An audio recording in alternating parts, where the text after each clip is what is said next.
আবু সাহেব একটা কথা বলেছেন যে সরকারের পক্ষ থেকে যদি কোনো বিভিন্ন গোয়েন্দারা যদি এটা না করে তাহলে খুব ভালো হবে। কথা শুনে একটা বিভ্রান্তি হতে পারে, এটা কি চলছে? পেয়েছেন এরকম কিছু?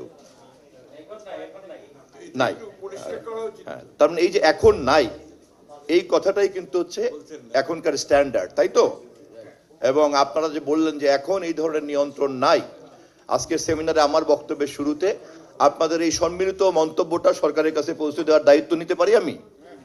আচ্ছা, আপনাদের সকলের এই সম্মিলিত যে প্রশংসা, এটা আমার মহাসচিব আছেন এখানে, সরকার এবং দলের দ্বিতীয় গুরুত্বপূর্ণ ব্যক্তি, এবং মাননীয় প্রধানমন্ত্রীর কাছে আপনাদের এই প্রশংসা, আপনাদের এই সার্টিফিকেট আমি আনুষ্ঠানিকভাবে পৌঁছে দেওয়ার দায়িত্ব নিলাম।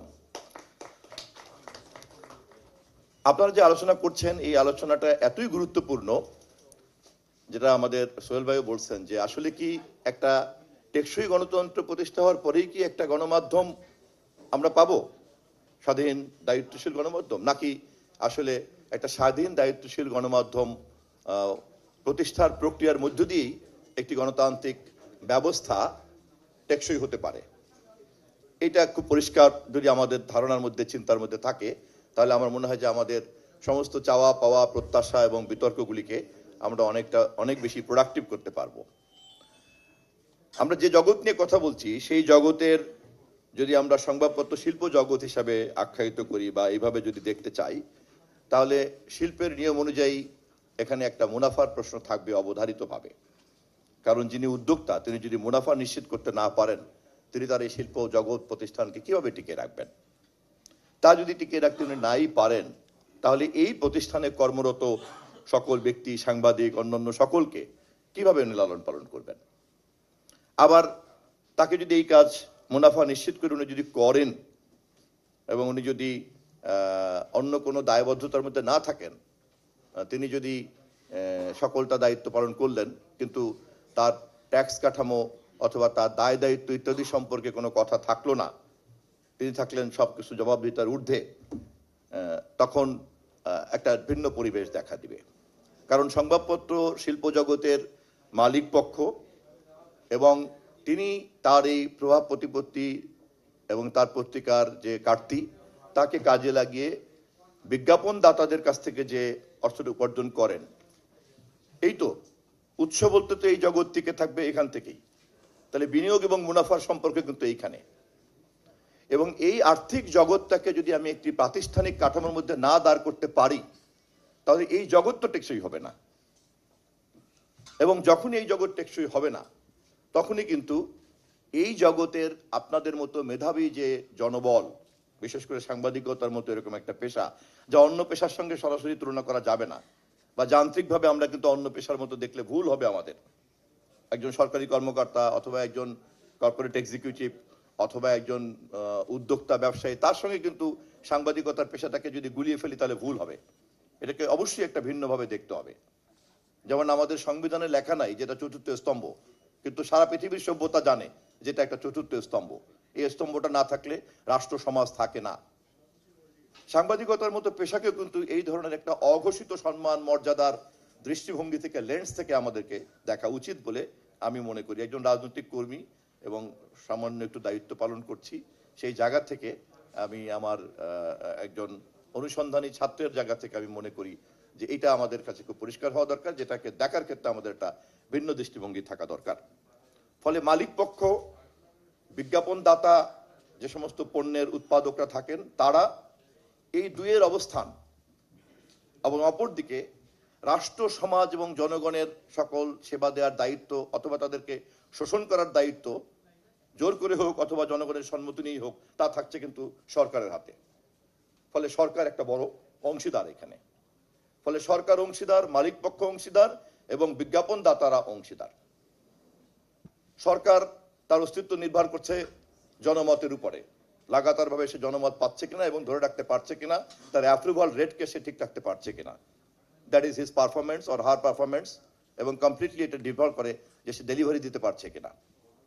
না পারলে তার যা পরিণতি সেটাও আমরা জানি, পারলে তার সুফলকে তাও আমরা জানি। এবং মালিক পক্ষ মুনাফা পেলে পরে সে এই জায়গাতে থাকবে, তা নাহলে সে থাকবে না।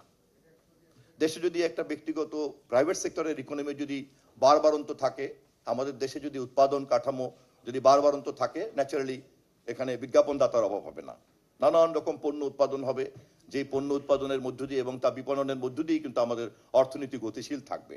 ফলে অর্থনীতি গতিশীল থাকার জন্যই কিন্তু তাকে ক্রেতার কাছে যেতে হবে, পাঠকের কাছে যেতে হবে।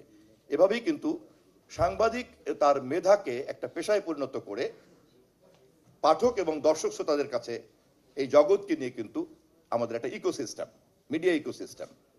এর সঙ্গে নতুন যুক্ত হয়েছে ডিজিটাল প্ল্যাটফর্ম, সেখানে টেক জায়ান্টরা যুক্ত হয়েছেন, লাইক ফেসবুক, ইউটিউব ইত্যাদিরা টেক জায়ান্টরা একটা পার্টনার হয়ে দাঁড়িয়েছেন এবং তারা এতই শক্তিশালী যে পৃথিবীর ক্ষমতাবান অনেক রাষ্ট্রনায়করাও কিছুই করতে পারেন নাই, বরঞ্চ পাল্টা টেক সার্ভার তাকে জন্ম দিতে হয়েছে। আপনার, আমি নাম বলতে চাচ্ছি না কূটনৈতিক কারণে, নিশ্চয়ই আপনারা জানেন। ফলে তারা একটা স্ট্রং পার্টনার হিসেবে ইন্ডিয়াতে কিন্তু ইন করেছেন। এর সঙ্গে নতুন করে যুক্ত হয়েছে কৃত্রিম বুদ্ধিমত্তা, এমন এমন অদ্ভুত ক্ষমতা এবং শক্তিশালী দাপট নিয়ে সে সোশ্যাল মিডিয়াতে এবং অন্যান্য সব জায়গাতে হাজির হয়ে যাচ্ছেন যে তার ক্ষমতার দৌড় কোথায় গিয়ে দাঁড়াবে এবং তা কতটা ভালো কতটা মন্দ সভ্যতা, এটা নিয়ে কিন্তু একটা গবেষণার মধ্যে এখনো আছে, তা কিন্তু নিষ্পত্তি হয়নি। অতএব আমরা যদি প্রকৃত অর্থে টেকসই গণতন্ত্রের জন্য গণমাধ্যমের ভূমিকা নিয়ে একটা একটা সমাধানমূলক জায়গাতে আমাদের আলোচনাকে নিতে চাই অথবা এগিয়ে নিয়ে রাখতে চাই, তাহলে ইকোসিস্টেমের এই কমপ্লেক্সটা কিন্তু আমি মনে করি আমাদের সংশ্লিষ্ট সকলের ভালো করে বোঝা উচিত। পার্সিয়াল নলেজ থাকলে কিন্তু একটা মিসআন্ডারস্ট্যান্ডিং ডেভেলপ করতে পারে। আমি আকমলকে ধন্যবাদ জানাই যে আকমলের এই লেখার মধ্যে পরিপূর্ণভাবে তা না আসলেও আমার কাছে মনে হয়েছে যে চিন্তাকে উস্কে দেওয়ার জন্য যতটুকু থাকা দরকার ততটুকু সে কিন্তু লিখেছেন। তো সেই কারণেই আমি কথা বলার সুযোগ পেয়ে আমি মনে করি যে যেহেতু আমাকে আপনারা প্রধান আলোচক করেছেন, এই জন্য আমি একটু একাডেমিক্যালি ডিসকাস, আমাদের দেশে এটা একটা সুযোগ এসেছে, জুলাইয়ে রক্ত এবং প্রাণের মধ্য দিয়ে একটা নতুন সম্ভাবনা তৈরি হয়েছে। আমাদের দেশে এটা একটা নতুন সুযোগ তৈরি হয়েছে। আমাদের প্রধানমন্ত্রী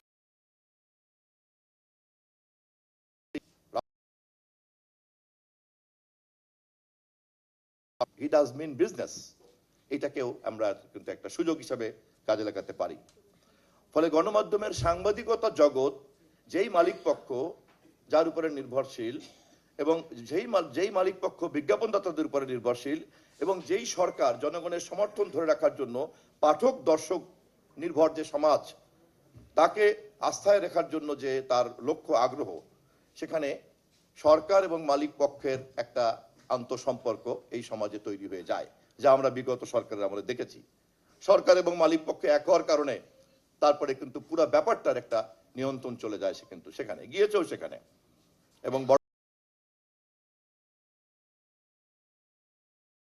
অনেক বেশি বড় বড় মিডিয়া হাউসের, মিডিয়া বিজনেস হাউসের মিডিয়া আউটলেট। ফলে একটা বিরাট বিজনেস হাউসের মিডিয়া আউটলেট হওয়া এক জিনিস, আর একটা বড় মিডিয়া হাউস হওয়া কিন্তু আর এক জিনিস। রুপার্ট মার্ডকের কথা আমরা সবাই জানি। রুপার্ট মার্ডক কিন্তু এই মুহূর্তে নিশ্চয়ই পৃথিবীর এই মুহূর্তে যারা $1 ট্রিলিয়ন টাচ করেছেন অথবা $1 বিলিয়ন ক্রস করেছেন, সেই ধরনের কিন্তু বিজনেস হাউসকে রিপ্রেজেন্ট করে উনি কিন্তু মিডিয়া জগতের মধ্যেই আছেন। ফলে এই সমস্যাগুলিকে যদি আমরা খুব ভালোভাবে বুঝি, তাহলে আমি মনে করি যে সমস্যার সমাধান করা খুব যে কঠিন তা না। সাংবাদিক বন্ধুদের এই সমাধান করার জন্য যেই জনমত তৈরি করা দরকার, সেই জনমতের জন্য যদি আপনারা সরকারের এই সদিচ্ছা, দেশের ঐতিহাসিক প্রেক্ষাপটে আমাদের জন্য যে সুযোগ এবং এটাকে কাজে লাগিয়ে আমরা যদি কাল্পনিকভাবে এভাবে চিন্তা করি যে হ্যাঁ, মালিক পক্ষকে আমরা এই শিল্প জগতে উৎসাহ বোধ করবেন, বিনিয়োগ করবেন, এরকম একটা পরিবেশ সরকার তৈরি করতে পারছে, তাহলে মালিক পক্ষ কিন্তু তার বিনিয়োগ বজায় রাখবেন। কারণ মালিক পক্ষ যদি সংবাদপত্র শিল্পের জগতের মুনাফার বিনিয়োগ এবং মুনাফা নিশ্চিত না পান, আমি যদি ধরে নেই যে কোনো ধরনের উদ্যোক্তা পাওয়া গেল না, তাহলে এই জগৎ কোত্থেকে থাকবে? তাহলে কি সরকার শুধু মালিক হবে? এটা কি সম্ভব? পৃথিবীর কোথাও কি আছে? তা হবে না। তাহলে মালিক পক্ষ যাতে এখানে থাকেন, সে তার জন্য কিন্তু আবার দেশে যদি প্রকৃত অর্থেই একটা বেসরকারি খাতের অর্থনীতি যদি আপনার গতিশীল না থাকে, তাহলে বিজ্ঞাপনদাতা কোথায় পাবে? বিজ্ঞাপন আসবে কোত্থেকে? মালিক পক্ষ এখানে কেন ইনভেস্ট করবেন? আর তো কোনো সোর্স নাই ইনকামের।